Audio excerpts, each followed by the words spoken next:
What's going on, everyone? Welcome back to the show. So today we're going to take a look and a listen to Buddy Carter. He's going to be talking on Fox Business about inflation, and he's going to be talking about Republicans' plan to maintain control of the House and the Senate. Do you think that's even possible? I'm going to show you this clip. We'll talk a little bit about it. But first off, if you guys can do me a favor, like the video. And if you're watching this video and you want to see more content like this, please consider subscribing to the channel. Okay, so we're going to take a look and listen to Buddy Carter. Now, it's very interesting when you listen to some of these politicians, because they will say things that are pretty shocking when it comes down to the big scheme of things. We're in a situation right now where there are a lot of people that are struggling. Even before gas prices were increased, we saw people struggling. We heard about people struggling. We heard about people dissatisfied with the president and how he's handling the economy. This was before the situation in Iran. And now you have Republican politicians trying to say, it's not a big deal. It's not a big deal. Gas prices, they'll come back down. And some of these same politicians, when gas prices increased back in 2022, during the Biden administration, they were saying, look, this is crazy. I can't believe gas prices are increasing and, food prices increasing. All of that. They were saying all of that back in 2022. You didn't hear them talk about, oh, this is not a big deal. It'll go back down. It'll go back down. They were saying the opposite. But now they're saying, oh, it's not a big deal. Gas prices will go back down. Even though the situation here, you need to understand the difference. When it comes to President Biden, when gas prices increased, we had the pandemic. That was part of it. We had the conflict or the war in Ukraine. That was another situation. But this wasn't a situation where President Biden initiated this. But when we're looking at gas prices now, we know who initiated. We know President Trump said, look, we're going to war in Iran, and didn't really think this through when it comes to the Strait of Hormuz and all that. And now this is the result of going to war. And so this is a direct impact. The president actually did something that caused gas prices to go up all over the world. And so let's take a look and listen to the clip, and then we'll talk about it. Here we go. Well, first of all, remember, President Trump promised he'd make us safer and more prosperous. He's made us safer. He's making us safer and making the world safer by assuring that Iran will never have a nuclear weapon. And he's made us more prosperous through the Working Families Tax Cut Act that has put more money. It's funny. The Working Families Act that he just said there, that's the big, beautiful bill that he's talking about. They've changed the name now to make it a little more appealing to working families. But realistically, it's still the big, beautiful bill, and it still helps the wealthy more than it helps the working class. But if you change the name, maybe people will have a different opinion about it. In people's pockets. Now, yes, we've seen some gas price fluctuation. Gas prices will go back down. Remember, high gas prices are the work of the Democrats. Remember 2022, $5 and $6 a gallon. Now, this is dangerous for, politicians to really go into this. Republicans are going in on this. This is the Democrats' fault. This is the Democrats' fault. The average person knows what's going on. They saw the war. They saw the price increase. And so you can blame the Democrats all you want, but the reality is this was caused by the president. The president came in, did something that directly impacted gas prices, and now all over the world, people are paying more for gas. Alan, that was the Democratic leadership that led to those high gas prices. But gas prices are going to come back down. And as we see the economy improve, I'm very confident that in the midterm elections that we're going to come back in the majority, both in the House and in the Senate.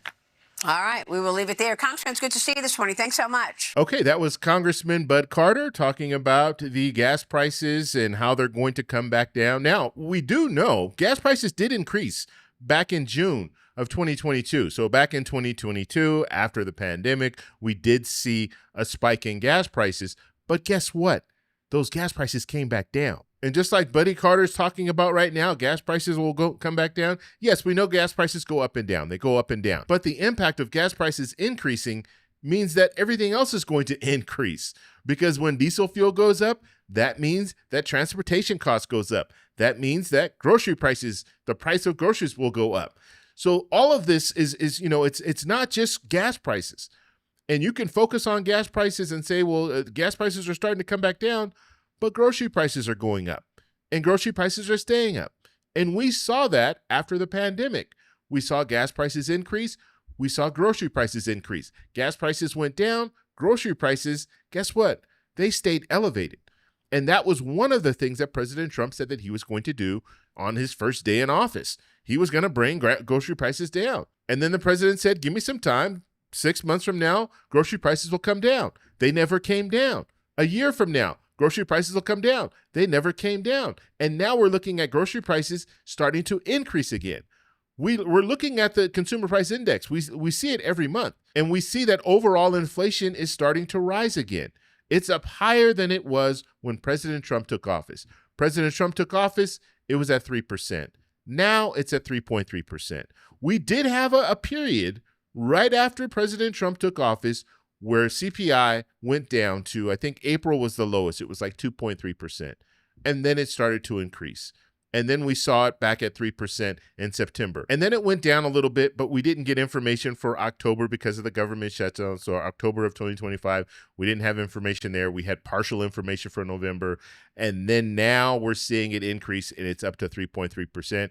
And the anticipation, when we get the information in May, the information should show that inflation has gone up even higher because we've been watching gas prices continue to increase. So we already know that will be inflated. Now, will we see inflation in some of those other areas like food prices? The good news in the month of March is that food prices stayed the same, but I would anticipate that food prices are going to increase. So we'll see increased numbers for April. Remember, when we get the information for May, that is for April. So we'll probably see food prices start to increase. And the reason why we're seeing food prices increase, because diesel fuel is increasing, transportation costs is increasing. And so the last part that you heard him talk about, he was talking about he thinks that Republicans will be able to maintain control of the House and maintain control of the Senate. I don't think that's going to be possible, especially in the House, because in the House, Democrats only need to net 3 seats. And looking at the situation, looking at our current economy, looking at gas prices, and remember, gas prices are increasing now. Let's say they go down before the election. The impact is already there. You already have people very upset with gas prices. You already have people saying, look, the president said we weren't going to have any new wars and all this different stuff. He promised that prices are going to come down. They haven't come down. And so a lot of this stuff is already baked in the cake. A lot of these people are going to go to the polls and say, you know what? The president is not doing what he promised. I'm going to hold the president accountable. This will be a referendum on the president. And so the politicians, Republicans that are running for office, it's going to be a rough road for them. And some of them are going to lose their seats as a result of this. And generally, historically speaking, the party that's not in power, or the party, the presidents or Republicans, so Democrats have that advantage already built in historically. And so they will most likely take back control of the House. Now, when we look at the Senate, it's going to be much closer, but Democrats now have a pathway to take back control of the Senate as well. And so you have Buddy Carter out here talking about, no, Republicans are going to maintain control of both the House and the Senate. I don't think that's possible. I don't even think he believes that at this point.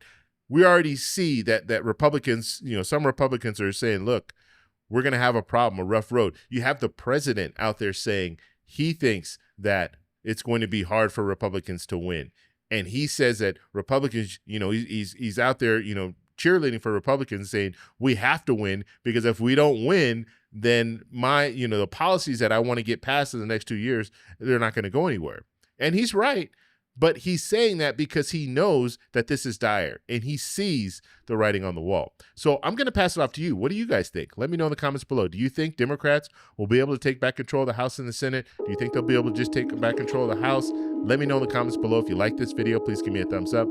Please subscribe for more. And remember, stay informed, stay engaged, and I'll talk to you in the next one.